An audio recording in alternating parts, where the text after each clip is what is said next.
بسم اللہ الرحمن الرحیم۔ ناظرین محترم، دنیا جو ترقی کر رہی ہے، اسی طریقے سے آپ دیکھیں کہ موبائل کا بہت زیادہ استعمال ہو رہا ہے، اور جس طریقے سے ترقیاں ہو رہی ہے، نئے نئے فیچرز آ رہے ہیں، نئے نئے ایپس آ رہے ہیں، ہم اسے ڈاؤن لوڈ بھی کرتے ہیں، استعمال بھی کرتے ہیں۔ اس میں ایک ایپ ہے فیس ایپ۔ فیس ایپ کا استعمال کرنا کیسا ہے، آئیے آج اسی کو ہم سماعت کر لیں۔ فیس ایپ میں ہوتا یہ ہے کہ اپنے حوالے سے، جیسے چہرہ ہے، چہرے کی حیت کو اگر جاننا ہے کہ میرا چہرہ ایسا ہے اس عمر میں، اگر مجھے یہ دیکھنا ہے کہ اب 20 سال کے بعد اور چہرہ کیسا ہوگا، 80 سال کے ہو جائیں تب کیسا ہوگا، کسی کو یہ دیکھنا ہے 10 سال کا تھا تو کیسا چہرہ تھا، 20 سال کا تھا تو کیسا چہرہ تھا، تو گویا کہ چہرے کے بناؤ اور چہرے کے اتار چڑھاؤ کو، چہرے میں کبھی جھریاں آ رہی ہے، کبھی اس طریقے کی کیفیت جو آتی ہے، اگر یہ ساری چیزیں وہ فیس ایپ بتاتا ہے، بہت سارے لوگ اس کو استعمال کرتے ہیں۔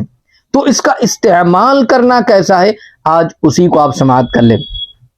دیکھیں، فیس ایپ کا استعمال کرنا، اس حوالے سے علماء فرماتے عبث، مکروہ اور اس کے اوپر اعتماد کرنا یہ مثل کہانت کے ہے۔ کاہنوں کے پاس پہلے جس طریقے سے جایا جاتا تھا، آج کاہنوں کے پاس تو نہیں جا رہے ہیں، آج گھر بیٹھے یہ ساری چیزیں ہو رہی ہے اور اس حوالے سے جانکاری ہم لے رہے ہیں۔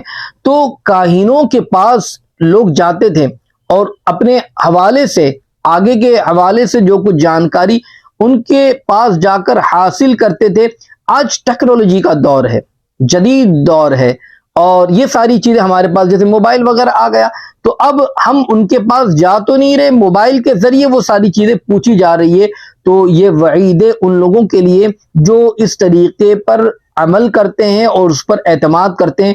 کاہنوں کے پاس جانے کے حوالے سے حضرت ابو ہریرہ اس بات کے راوی کہ آقا کریم صلی اللہ تعالی علیہ وسلم نے ارشاد فرمایا، جس کا مفہوم ہے کہ جو شخص کسی نجومی اور کاہن کے پاس جائے اور اس کے بیان کو سچا جانے، تو اس نے اس کا انکار کیا جو محمد صلی اللہ علیہ وسلم پر نازل ہوا۔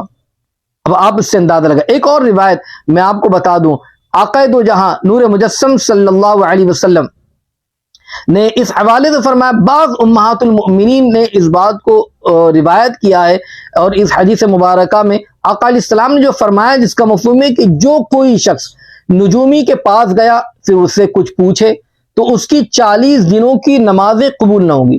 یعنی اب وہ جا کر صرف معلوم کر رہا ہے، فرمایا اس کی 40 دن کی نمازیں قبول نہ ہوں گی۔ تو آپ ان دونوں روایات سے اندازہ لگائیے، کسی نجومی کے پاس جا کر، کسی کاہن کے پاس جا کر اپنے آگے کے حوالے سے جانکاری حاصل کرنے پر جو وعیدیں آئی ہیں۔ ایپ کے اندر ہوتا یہ کہ اب جدید دور ہے، ٹیکنالوجی کا دور ہے، تو کوئی کاہن کے پاس، کوئی نجومی کے پاس جا تو نہیں رہا ہے، وہ ایپ کے پاس جا رہا ہے اور ایپ کے ذریعے اس سے پوچھ رہا ہے، اور ایپ جو رپلائی کرتا ہے وہ اس پر یقین کرتا ہے، یعنی اس چیز کو لوگوں کے درمیان شیئر کرتا ہے۔ پھر فیس بک کے اندر لوگ شیئر کرتے ہیں، اور اس طریقے سے بہت زیادہ ٹرینڈ چلا ہوا ہے۔